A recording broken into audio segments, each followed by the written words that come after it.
আপনি একটি top team নিয়ে আর শুধুমাত্র বেসিক স্কিলস সম্পর্কে জেনে ডিএলএস ম্যাচ অথবা লাইভ টুর্নামেন্ট কখনোই উইন হতে পারবেন না। তাই এখন আপনার সময় অ্যাডভান্স স্কিলস সম্পর্কে জানার, যা ব্যবহার করে অপোনেন্ট আপনাকে প্রত্যেকবার ম্যাচ হারায় আর আপনার কিছু করারও থাকে না। আপনি বুঝতেই পারেন না যে আপনার থেকে অপোনেন্টের বল পজিশন এত ভালো হয় কিভাবে। তাই আজকের ভিডিওতে দেখাবো কিভাবে অ্যাটাক করলে বল পজিশন ধরে রাখা যায়, অপোনেন্টের ফরমেশনে গ্যাপ তৈরি করে কি পাসের মাধ্যমে গোল চান্স ক্রিয়েট করা যায়, কিভাবে সঠিক নিয়মে বল কন্ট্রোল করবেন এবং সঠিক সময়ে সঠিক পাসিং টেকনিক ব্যবহার করবেন। তাই ভিডিওটি শেষ পর্যন্ত দেখুন, কারণ শেষের দিকে এমন একটি ট্রিক দেখাবো যেটা ব্যবহার করে খুব সহজেই গোল করার সুযোগ তৈরি করতে পারবেন। চলুন শুরু করা যাক।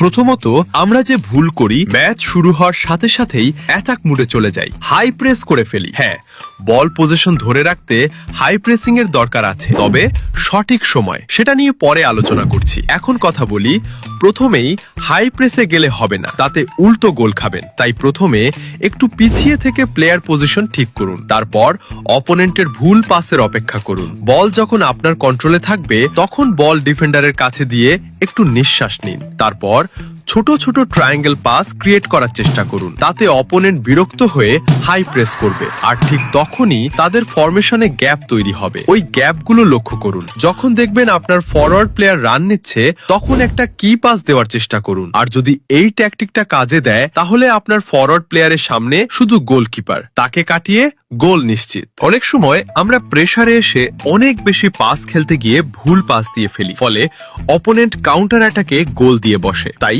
মাথা ঠান্ডা রেখে খেলতে হবে। কোন সময় পাস দেবেন আর কোন সময় বল কন্ট্রোল করে এগোবেন সেটা বুঝতে হবে।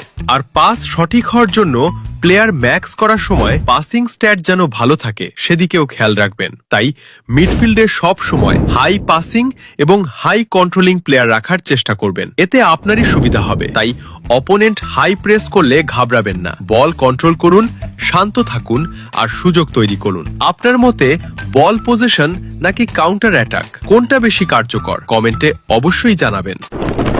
এখন কথা বলি অ্যাডভান্স ড্রিবল নিয়ে। অনেকেই মনে করেন অ্যাডভান্স ড্রিবল মানেই স্ক্রিনে লেফট রাইট স্লাইড অথবা আপ ডাউন স্লাইড করা, কিন্তু না, ওগুলো এখন বেসিক স্কিল হয়ে গেছে। এখন ভালো প্লেয়ার আর প্রো প্লেয়ারের মধ্যে সবচেয়ে বড় পার্থক্য তৈরি করে জয়স্টিক কন্ট্রোল। অ্যাডভান্স ড্রিবলের সবচেয়ে গুরুত্বপূর্ণ বিষয় হলো আপনার লেফট হ্যান্ড অর্থাৎ জয়স্টিক। আপনি জয়স্টিক যত ভালোভাবে কন্ট্রোল করতে পারবেন, তত সহজে অপোনেন্টের প্রেস ভাঙতে পারবেন। কিভাবে? অপোনেন্ট যখন হাই প্রেস করে তখন প্রথম কাজ হবে মাথা ঠান্ডা রাখা। অনেকেই প্রেস দেখেই তাড়াহুড়ো